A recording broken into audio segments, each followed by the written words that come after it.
Okay, good evening, everyone. We're just going to wait a few minutes just to let everyone join on the call before we begin.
Okay, we'll just wait one more minute just to let anyone else join, and then we'll get started.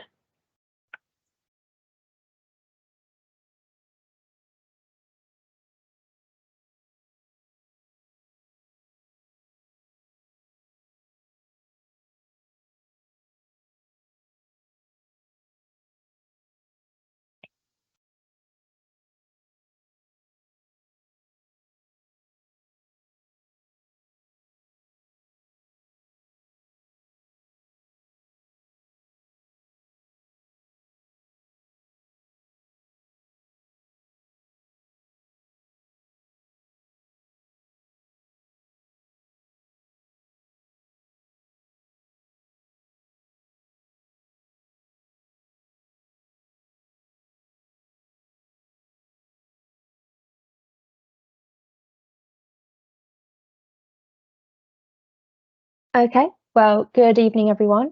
Thank you for attending the Bournville and Cotteridge Places for People online session. This is a Teams live event, so there'll be various people around to support and answer any questions that you may have. But we would like you to use the Q&A function if you can. So if you have any questions, just pop them in that Q&A chat. We will try and end at 6:30. So if there are any questions that we don't get round to, we will take those away with us and try and answer them as best we can. But we also have a FAQ, frequently asked questions document, that we will try and update with any of the questions that come in. So the session is being recorded and it will be available on the Birmingham Be Heard website if you want to rewatch it or let anyone know that it's available there if they weren't able to attend tonight. My name is Alex McEwen and I am a Senior Transport Planner at Birmingham City Council, and I'm going to go to others on the call just to introduce themselves. So Rue, if you'd like to introduce yourself. Hi, my name's Rhiannon Law. I'm the Consultant Project Manager for the Bournville and Cotteridge Places for People, and will be supporting Birmingham in presenting the proposed option to you this evening. Thank you. Jill? I'm Jill Brook. I work in the Travel Demand Management team at the City Council, working on comms and engagement. Thank you. David? Hi, David Miles. I'm a Senior Transport Planner at Jacobs, working with Birmingham on this. I'm in the main designer of the scheme I'm going to present today. Thank you. Hayden? Hi, Hayden Taylor. I'm an Associate Director with Jacobs, the consultant, and I'm assisting with the development of the transport study. Thank you. And Sophie? Hi, I'm Sophie from City Council, and I'm also assisting with the comms and engagement. Thank you. Okay, I don't think I've missed anyone off, so I'm going to pass over to Rue now to do the rest of the presentation. Okay, thank you, Sophie and Alex. Okay, so we've obviously just done the welcome and introductions. We wanted to take you through a short context of how the scheme has been sort of developed and where it lies within sort of Birmingham policy. We'll take you through the scheme objectives and an indicative timeline, and then I'll hand over to David to take you through a description of the measures, the option proposals, and then we'll finalise with kind of how you can have your say with regards to this formal consultation.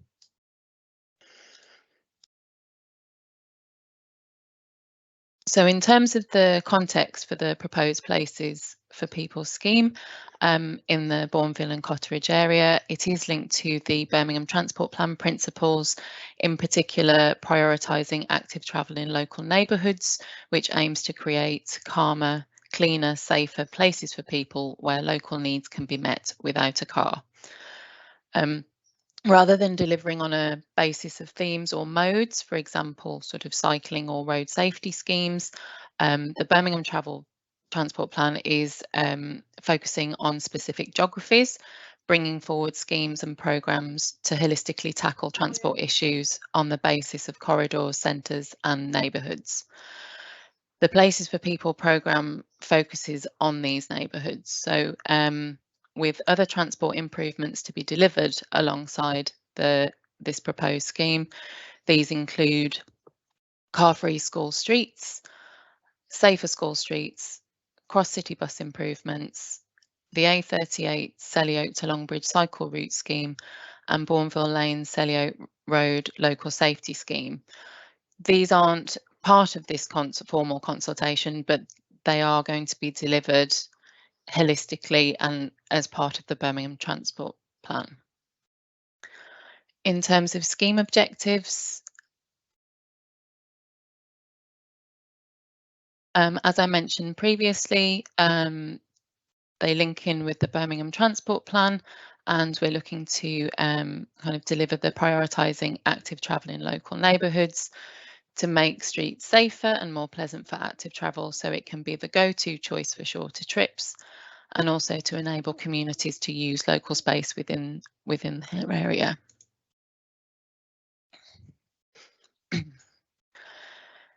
In terms of an indicative timeline, you'll be aware that the Emergency Active Travel Fund Tranche 1 early demonstration measures went in 2020 and 2021. These were made permanent in April 2022. We undertook a number of informal drop-in street surgeries in August and September 2022. And then since the informal drop-in surgeries, the project team have been gathering data and information to inform the development of the proposed option we're going to that's out for formal consultation, and undertaking a transport study to understand the existing situation within Bournville and Cotteridge, as well as begin to identify potential impacts of the proposed option. So we've got the formal consultation that went live on the 5th of June and is running until the 2nd of July. We will then be taking the feedback from the formal consultation and taking forward into next steps to develop a final detailed design option. So I'll hand over to David, and he can take you through the measures that we're looking to deliver. Thanks, Roo. So before we go into what the proposals are specifically, I'm going to go over what all the different types of measures mean before I start talking about these things that you might not know what they are. So a modal filter is a bollard or planter which will prevent vehicles accessing particular streets whilst attaining access for pedestrians and cyclists. These are already in place in Bournville on Franklin Road and Oak Tree Lane as examples of those. And you can see that in the top right corner here. Some of them will also have a removable bollard in the middle, which certain people will have access to, for example, refuse vehicles, to remove that central bollard to maintain access for them, but still restricting general traffic. A one-way road, so these are roads that only allow traffic in one direction, often in combination with band turns. So these maintain a greater degree of accessibility for cars than modal filters, but still maintaining some level of control two movements going through the area. The benefit of them over modal filters is that there's carriageway space that can then be reallocated to cycleway or footway provision or parking, whatever is needed at a specific location. Next slide, please. So traffic calming. When you mention traffic calming, it could be various measures such as speed cushions or speed humps or chicanes, but all of these are introduced to keep a road open to all traffic, but to discourage its use by anyone who doesn't need to use that specific road for their trip, due to the increase in journey time that navigating these features will bring. When we get to the proposed measures, often I'll be talking about traffic calming without going into what type of calming it will necessarily be, because that will be determined at a later design stage, with the exception of where there's already traffic calming in place and there'll be an extension of that same type of traffic calming in certain areas. Going on to measures of different types of cycle facility. So the best cycle facility we'll be introducing will be the segregated cycle track.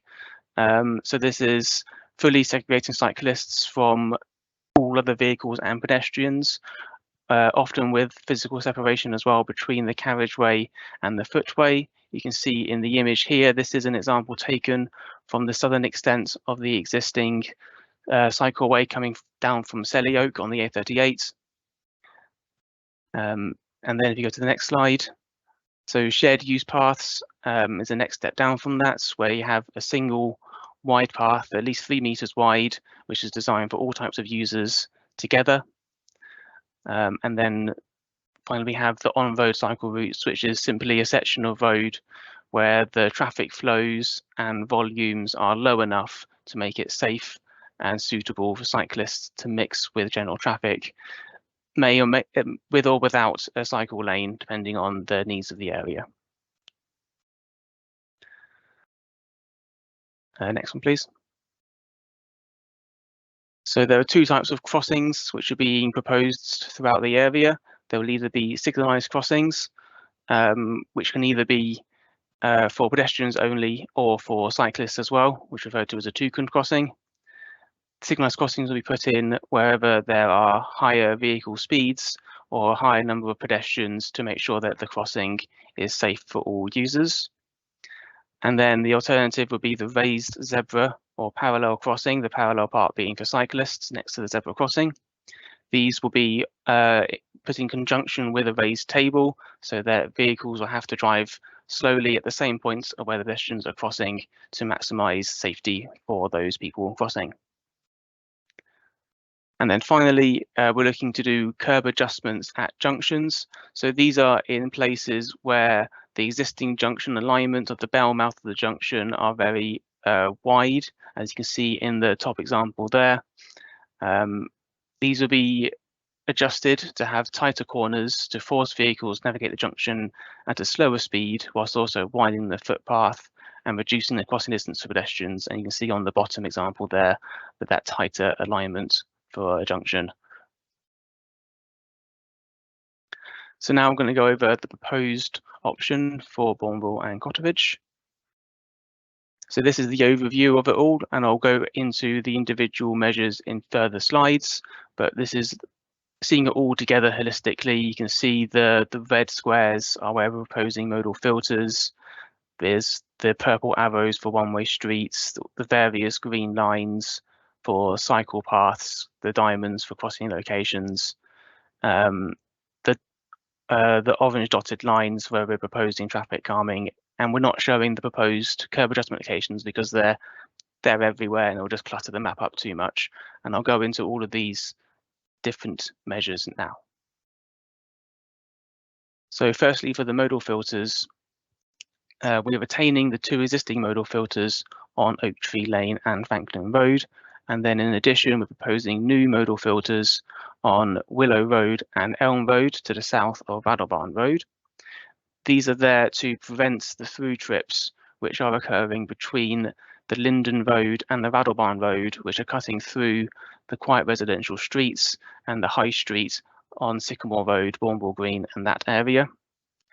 These 2 modal filters could alternatively be located on Acacia Road and Sycamore Road to the east of Linden Road, and they will achieve the same impact of preventing all of those through movements with the same number of filters. So that is purely down to local preference on which of those two locations the modal filters could be located in. So please do mention in your feedback if you have any preferences on that. And then we have a proposed modal filter location on Oak Tree Lane to the south of West Holmcroft. This is there to prevent through trips from the A38 to Woodbrook Road, which currently cut through Langley's Road, Sellywood Road and Oak Tree Lane, as well as preventing the local through trips from Linden Road and Woodbrook Road.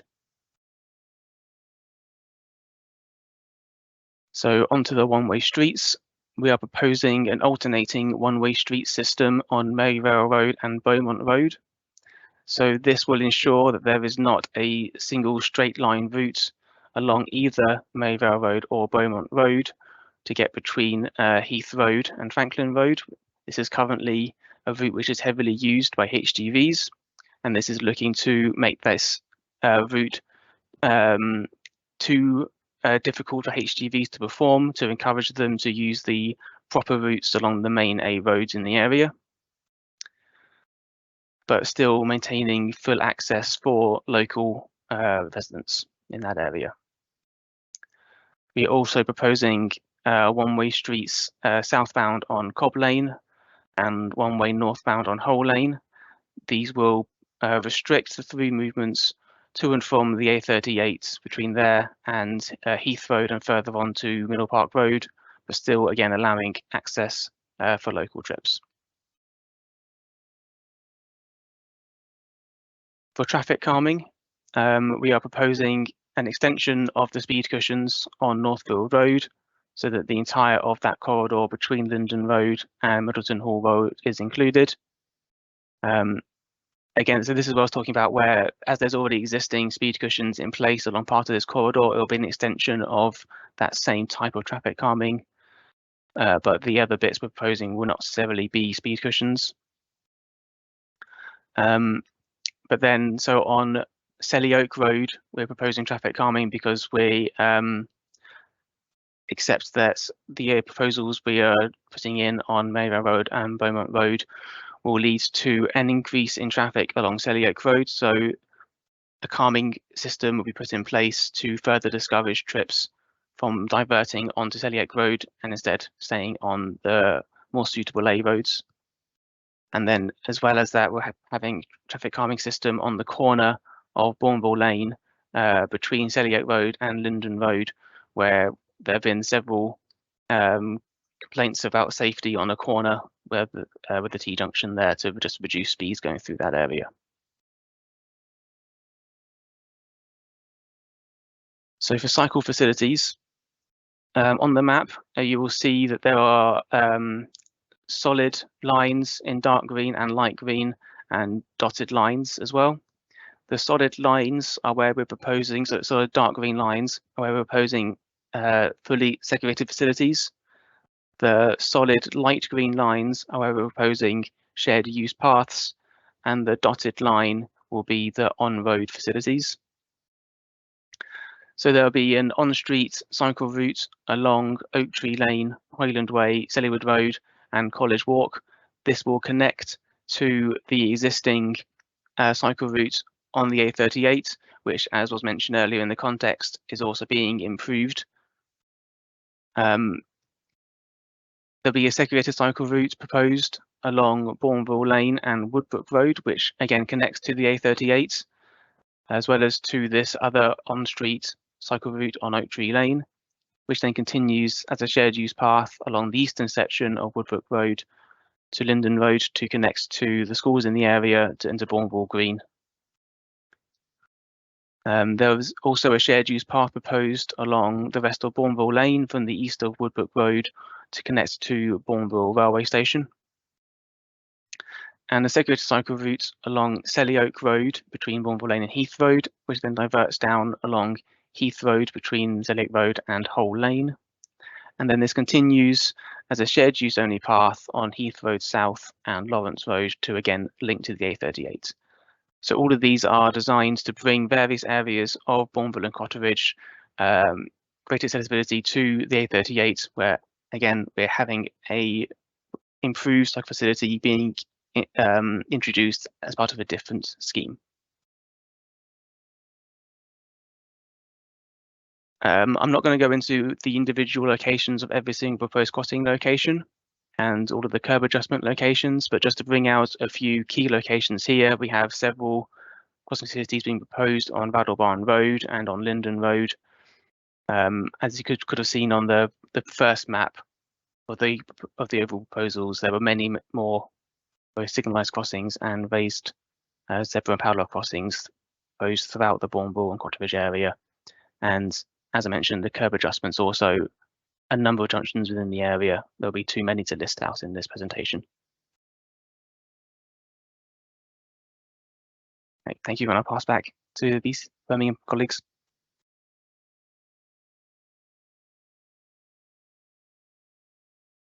Okay, so have your say. There are various options that you can put your comments across to us. The one that we would most likely to respond to is the consultation online on Be Heard. The address is online there, and it was also in the leaflets that were delivered across Bournville and Cotteridge. There are also at the bookshop on the green, they've kindly allowed us to have a box there with some paper surveys in case there's anybody that hasn't got internet access. And then we have 2 drop-in events taking place on Tuesday, 20th of June, between 4 and 7 at Selly Oak Methodist Church, and second one at on Saturday, 24th of June at Dame Elizabeth Hall. As Rue mentioned earlier, the consultation closes on the 2nd of July. So if you could get your comments to us before then, they'll be gratefully received. Thank you.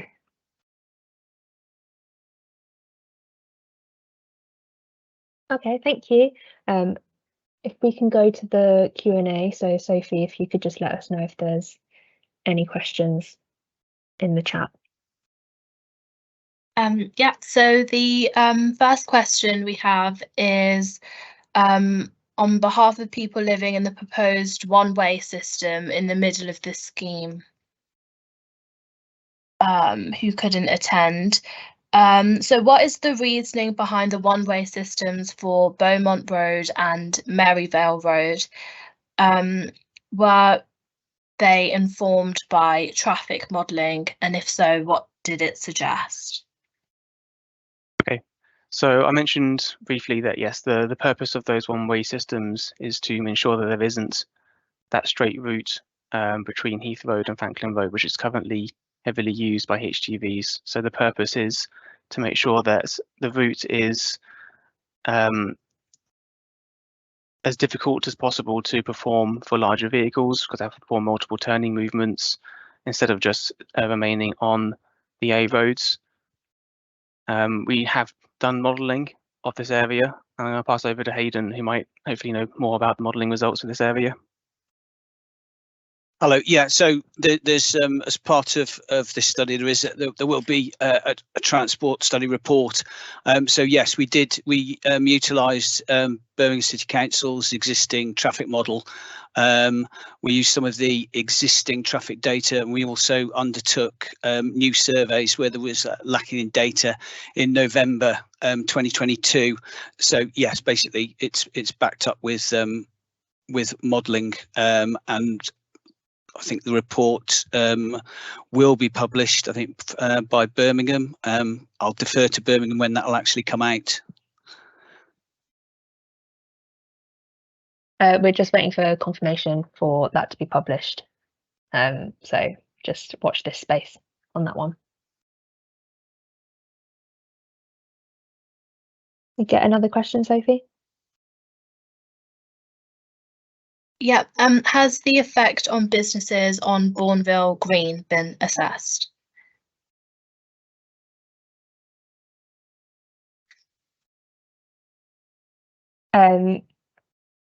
So we have spoken to businesses. Unfortunately, our project manager can't be here today, but yes, we've sort of been informed them that it's going on, but we'd also like businesses to get in contact through this consultation as well with us. and then if they have any questions, and then we'll be happy to speak to them as well throughout this consultation. And we have some questions on modal filters. So what is the view of the emergency services on modal filters, and can modal filter bollards be removed for larger vehicles, and can residents obtain keys for removing bollards?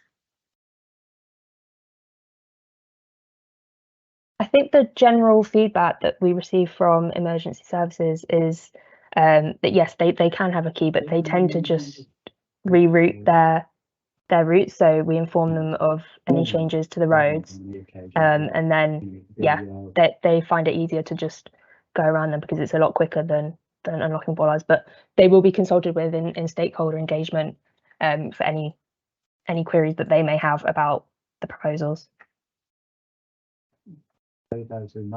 Yeah, and I think from the point of view of removing the bollards for large vehicles, bin lorries, we're consulting with Fleet and Waste. They've obviously come to an arrangement at other locations. So we're getting, in the same way that we're consulting the public and businesses through this consultation, we've also reached out to Fleet and Waste for their views on the scheme. Residents in general wouldn't be given keys for the removable bollards. They are generally there and only to be removed in emergencies, or if large vehicles do need to come through. It depends if it's on a section where there are businesses. There's a potential that businesses would have their own keys for it. All right, see you.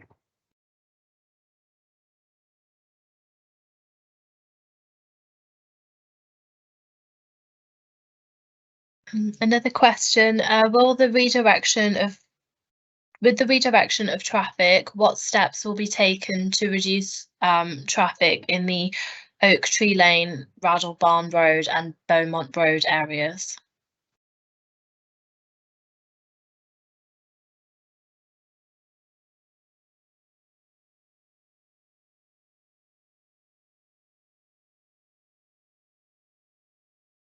Okay, well, Oak Tree Lane itself has an existing modal filter and is having a new proposed modal filter put on it. So there'll be no need to put any further measures on that road in particular. So I'm not quite sure what is meant by that particular area. And same with Beaumont Road, there'll be trips being diverted away from Beaumont Road because of the new system. But on Raddlebarn Road, we have done modelling on that road, and it remains within capacity for any redirection on there. So no further measures are necessarily needed on Raddlebarn Road. And Hayden again can maybe provide some more details on the modelling for that. Yeah, so as part of the modelling, we also did a network capacity review based on Design Manual for Road and Bridges traffic capacity of urban roads. So we checked with any of the roads that saw an increase in traffic to ensure that they were within capacity, and I'm happy to say that they were all within capacity. I think it's also important to say that there will be monitoring undertaken as and when the measures, if they sort of go through the process and are implemented, there will be annual monitoring. So if there are any further interventions required as a result, then that will be taken into account and will be looked at.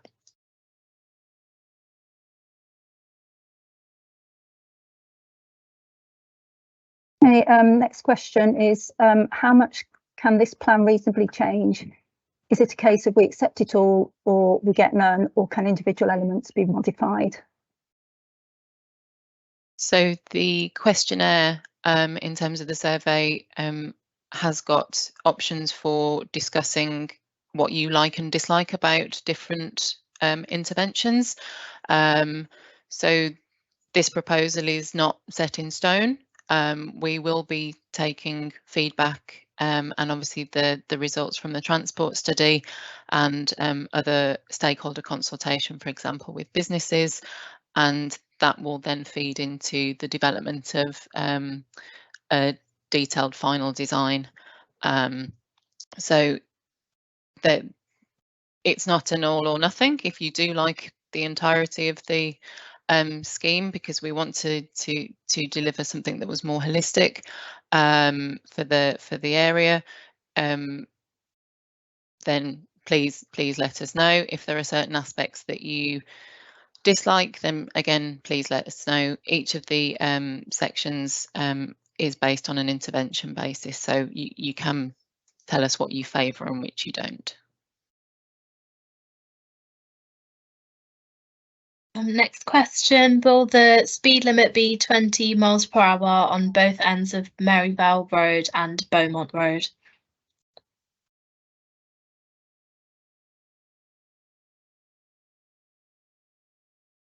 Yes, it's going to be an area-wide 20 miles an hour, David, am I correct in that? I believe so, yes. All residential roads, as far as I'm aware, will be made 20 miles per hour in the area. Yeah.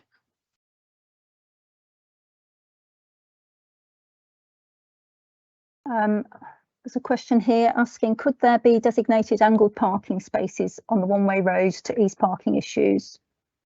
Also, would a one-way road system on a wide road such as Maryvale Road mean that there is an increase in speeding and HGV traffic? So there will certainly be space on one-way streets to design some kind of measures. Parking is certainly one of the options which could be put in, the alternatives being widened footways or cycleways. As far as speeding, the one-way streets are quite short sections, so there will be minimal space to get up to high speeds between the junctions either end of the section. And through, if sample parking is introduced, that will then create a narrower space, which will also naturally then reduce vehicle speeds through that area. So it can be mitigated against in various ways, along with the short sections of the one-way streets.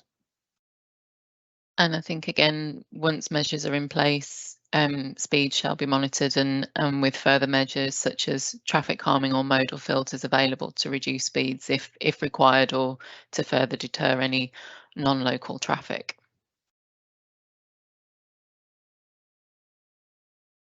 We have another question asking what impact assessments have been completed and are these available? In particular, what differential impacts have been identified between roads within the area?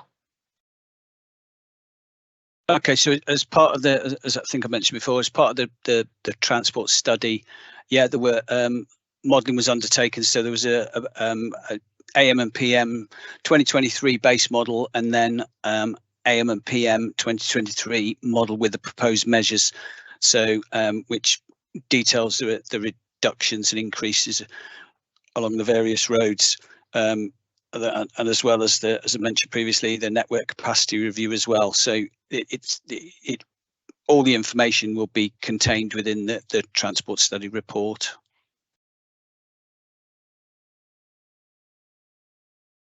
Okay, the next question is, well, it's a comment and a question. So the proposed shared cycle path on Heath Road South and St Lawrence Road will be a danger to both pedestrians and cyclists as the pavement is uneven and too narrow. Also cars backing off drives and have restrictive views. Why hasn't the route through the Valley Parkway been considered as a safer alternative?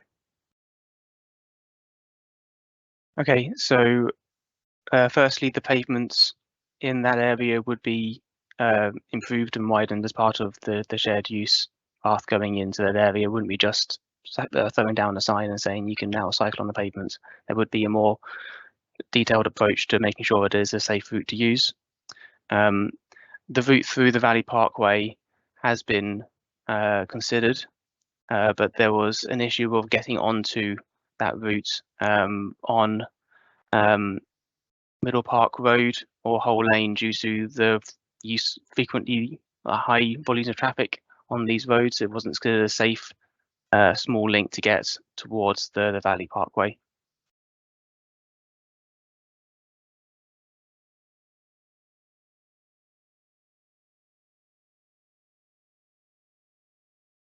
Someone's asked, how has the direction of the Maryvale Beaumont one-way been decided? Okay, so it was decided based on the fact that if you were coming along either Heath Road from the west or Franklin Road from the east, that you would immediately have to divert instead of continuing along Mayvale Road. So you'd have to come on, if you're on Heath Road, you would have to turn at that roundabout to go down to Beaumont instead of being able to continue straight across on Mayvale Road, and likewise on the other side.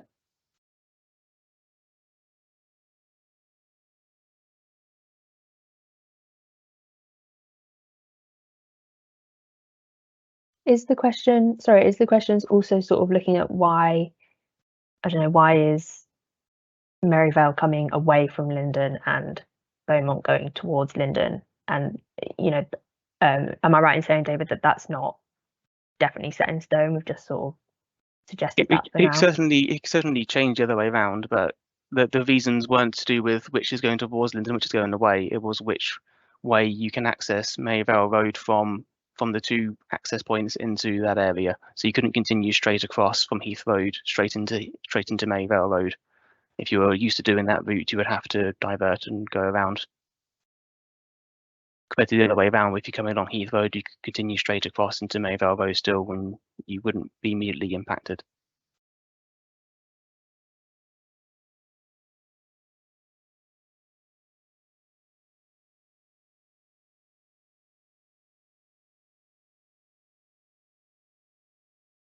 I've got another question here, and it's saying you start with a number of aims, including quietening traffic by schools. All of these routes will increase traffic past Kings Norton Boys and Girls School and Dame Elizabeth. You have actually physically talked about increased traffic on Selly Oak Road, and added to the fact no consultation has taken modelling of this into account. Is this legally acceptable?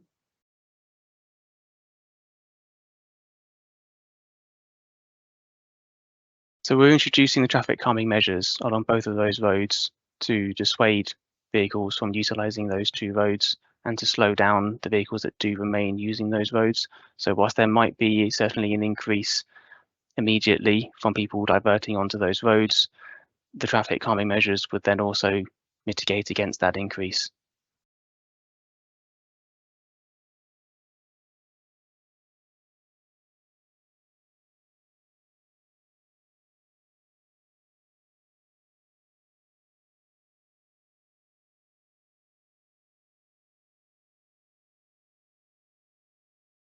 Right, so I've got another question here. Residents on Beaumont Road have undertaken a poll asking if they support the proposed plan. 98% oppose the plan to make Beaumont Road one way. 95% prefer a modal filter to the proposed one-way system. Okay, thank you for that information. I think it would be really useful if the residents put that down in the questionnaires separately as well, just so we can understand everybody's opinions on that. But thank you for sharing that.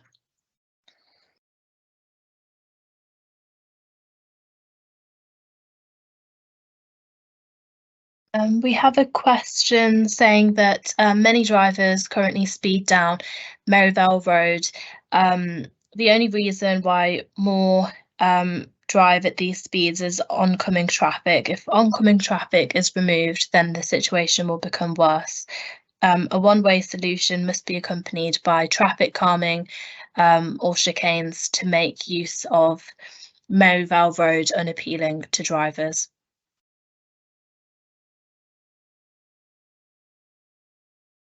Certainly, yes. Sorry, yes. There's traffic calming can certainly be introduced alongside the one-way streets. So yes, thank you for that feedback, and yeah, we can put that into the next stage of design.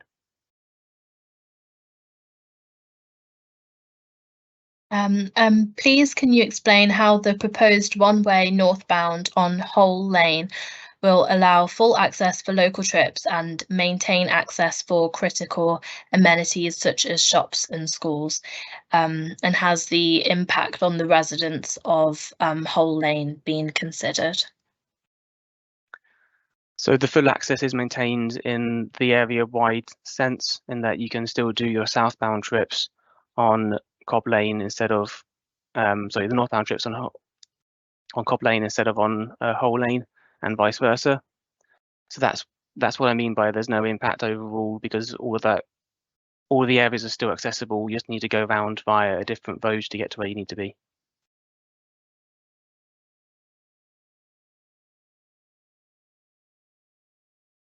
I think also, yeah, if there are residents of Whole Lane that don't like it, then yeah, just let us know in the consultation.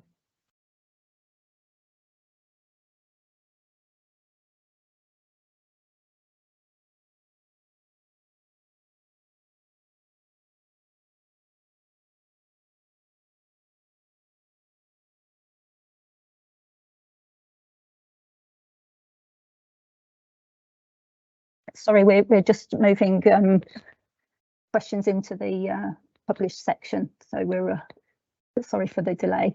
The school runs are likely to be the most chaotic times of day. What steps will be taken to discourage parents from driving their children to and from school?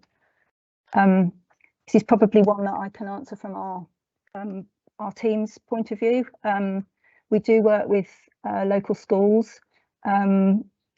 We've worked with, we do use something called MoShift Stars, which is a way of producing a travel plan for a school. And this prepares, we work with the school to produce an action plan of things that they can be doing to encourage sustainable travel to and from school. So we have worked with both Kings Norton Boys and Girls School previously, and also with Bournville Village School and also St Francis. So as I say, we've got travel plans in place with them, and as a result of the plans, they've had Kings Norton Boys and Girls School and Bournville Village School have all had measures on the roads outside the school to try and improve the situation. So at present, there are some restrictions going in on Woodbrook Road and some bollards to prevent parking around the corner of Thorn Road.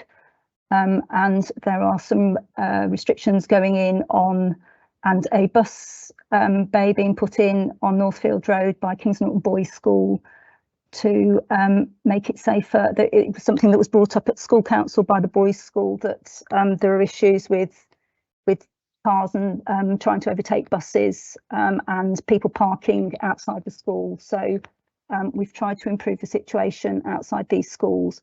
As I say, engineering measures will tend to go in once the school is engaged with us, with our team. If you know of any schools that you feel that haven't potentially got a travel plan and you think would be useful for us to work with, I can pass it on to the schools team and we can find out if they're already engaged or not, and we can make contact with them.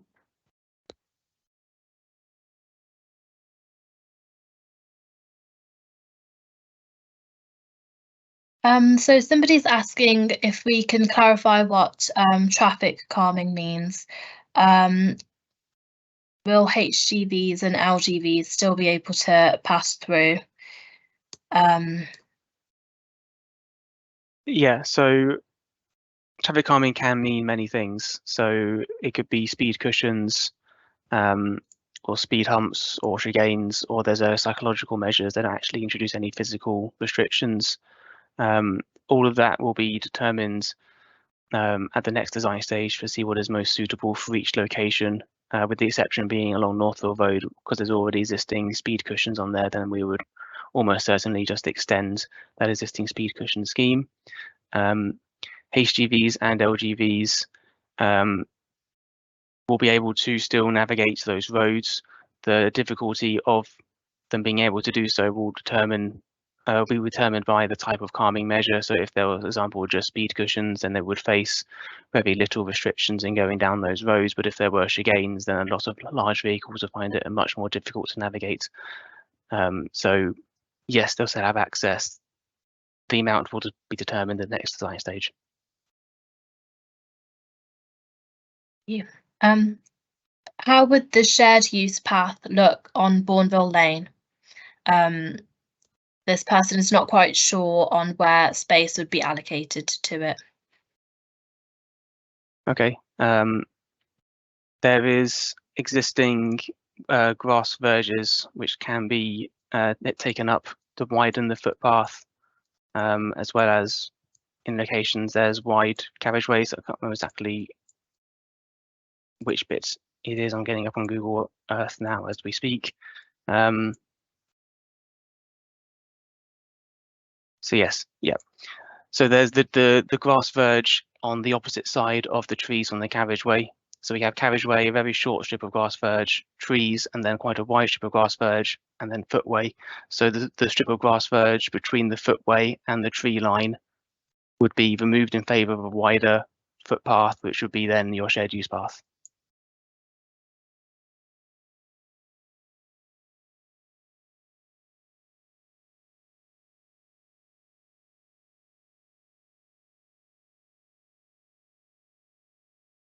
So yeah. Carry on, Sophie. What consideration has been given to the increased traffic on Linden Road, Watford Road and Bournville Lane?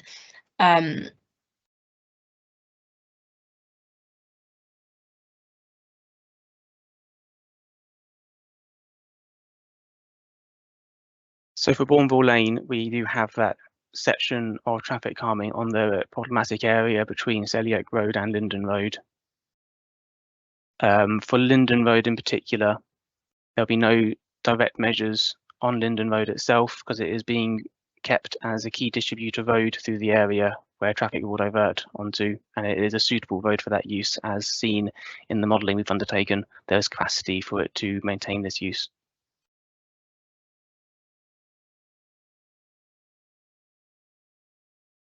A question here saying there are many schools on Sellywood Road. Are there plans for a school street? If so, when will we see them? I'm assuming that's is that Selly Oak Road rather than Sellywood Road, possibly. We've currently got 20, and I'm assuming this is car-free school streets that it's referring to. There are currently 20 sites across the city that have got a car-free school street. This is where the road at the start and end of the school day is closed to motorised vehicles. Apart from people living on the stretch of road, they have a permit and they're allowed to go in during that time. The next 4, I think, are due to go in September, and then there will be a process for other schools to submit to be part of that scheme again.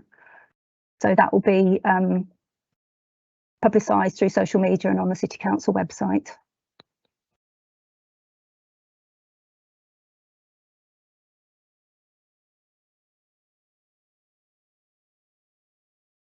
We have a question asking if the Bournville councillors have any input on this. So, sorry, Alex, you carry on. No, you carry on.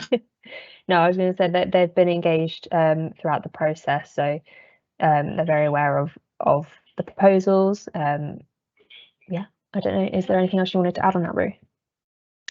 No, just that we've engaged with them through the process. They were also at the informal street surgery events, a number of them, to understand kind of concerns and issues, and have also fed back if they've received any information from residents in the meantime as to concerns.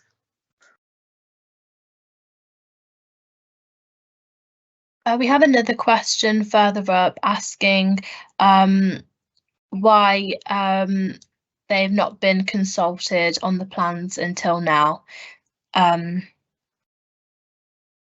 Yeah.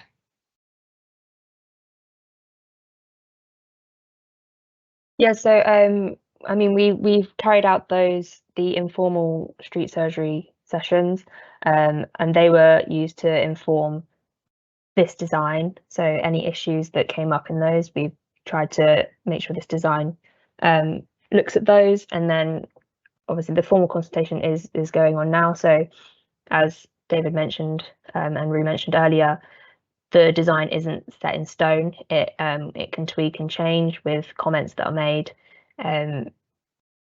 That, yeah, for the time being.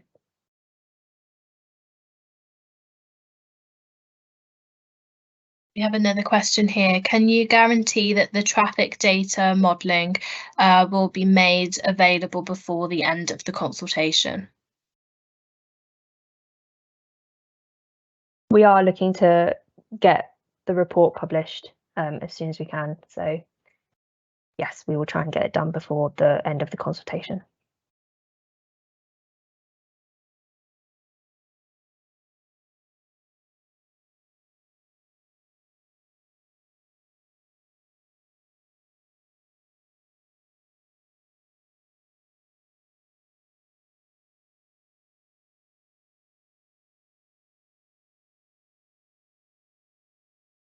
Got a question here saying, do we have any choice in refusing these measures? Who is demanding the changes?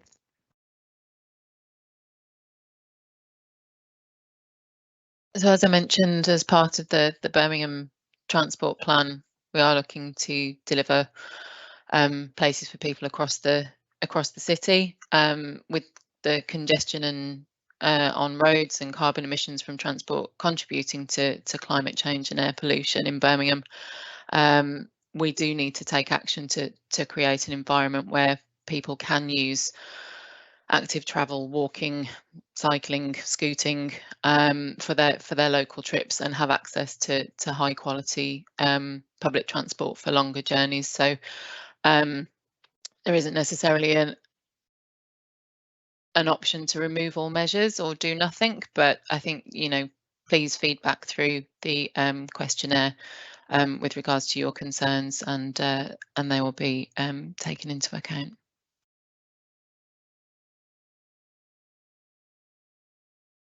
We have a question here asking, how has safety at the junction with Beaumont and Linden Road been considered?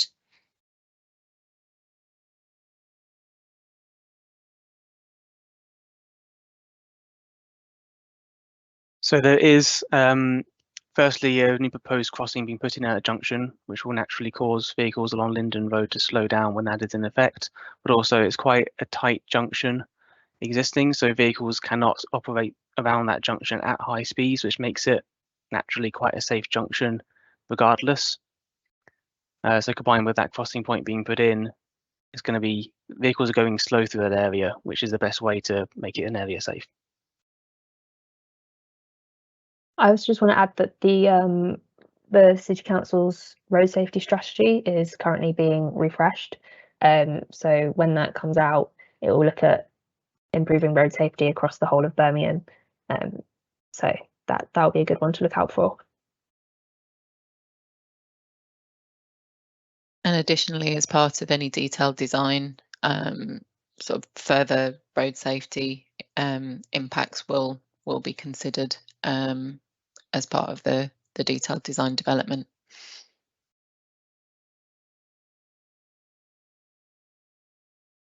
Got one here saying, would the removal of the modal filter from Franklin Road and moving to Beaumont not discourage through traffic even more, making journeys even more convenient for non-residents?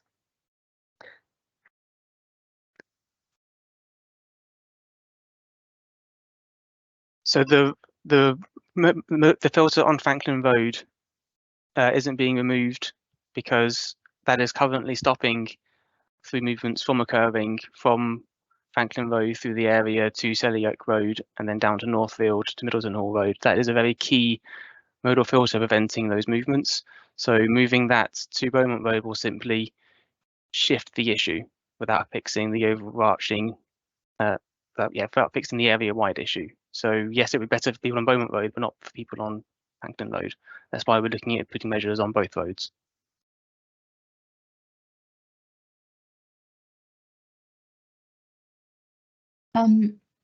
We have a question. Are you planning to remove any trees to accommodate the cycle paths? And also, will the segregated and shared cycle paths be continuous across side roads and protected over junctions? Okay, so we've not got to enough of a detailed design stage to know for sure about individual trees and junctions, but the overarching aim would be to not remove trees where it can possibly be avoided. And also the aim, in line with guidance from Local Transport Note 120 that deals with cycle design would be to have continuous facilities across side roads as well, yes. But all of those measures have not been designed yet. They'll be for the next stage of design.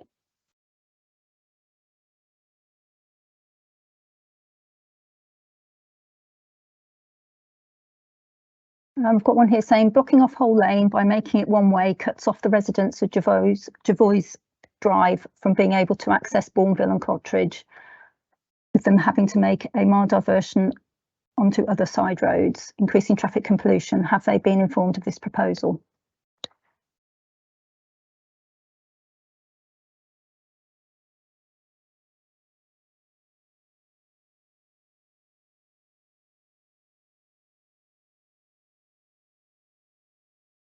We haven't engaged with individual streets, just because that would take up a lot of resource and a lot of time.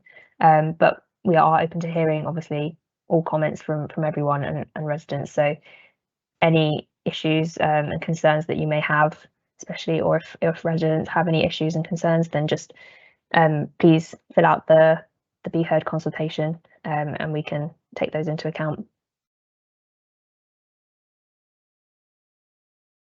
As I say, they'll have had the leaflet along with all the other residents and businesses within the consultation area.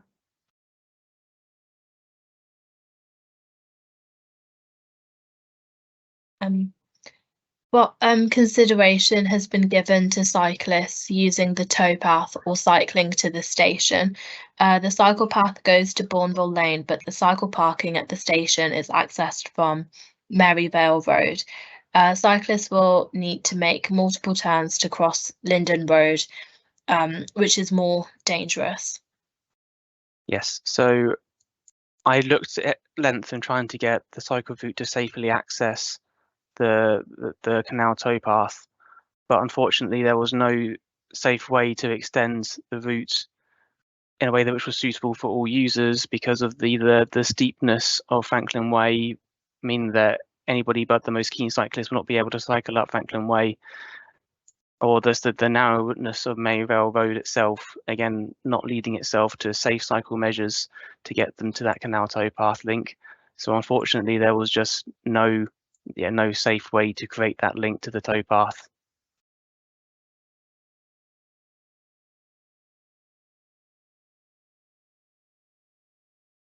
Yeah, I think we've got time for one more question, which is, I've got, what is meant by proposed traffic calming measures on Northfield Road? Does this mean speed bumps? Okay, yeah, I've covered this one a few times, but yes, on Northfield Road, this will most likely be an extension of the existing speed cushion scheme, which is already on part of Northfield Road.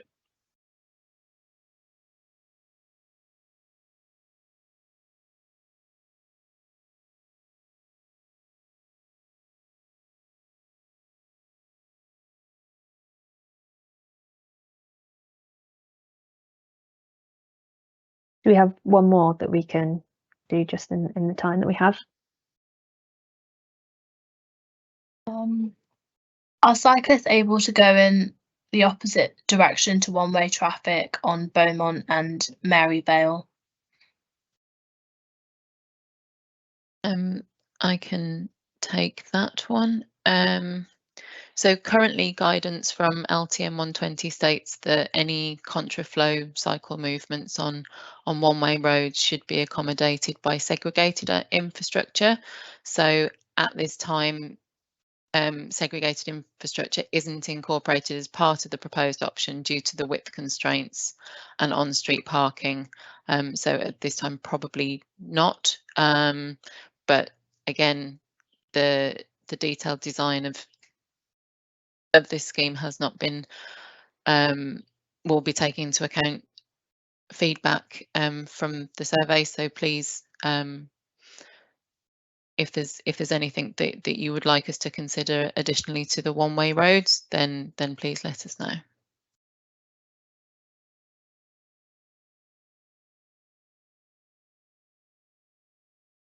Amazing, thank you. So thank you everyone for coming. I think this is just a final plea to make sure you go and make your comments on the Birmingham Be Heard website and fill in that consultation. again, be aware of those events that are coming up on Tuesday, the 20th of June, 4 till 7 p.m. That one is at Selly Oak Methodist Church, and Saturday, 24th of June, 10 till 1. That one is at Dame Elizabeth Hall. And then, yeah, the consultation closes on Sunday, the 2nd of July. So thank you, and I think we'll finish it there. Thank you.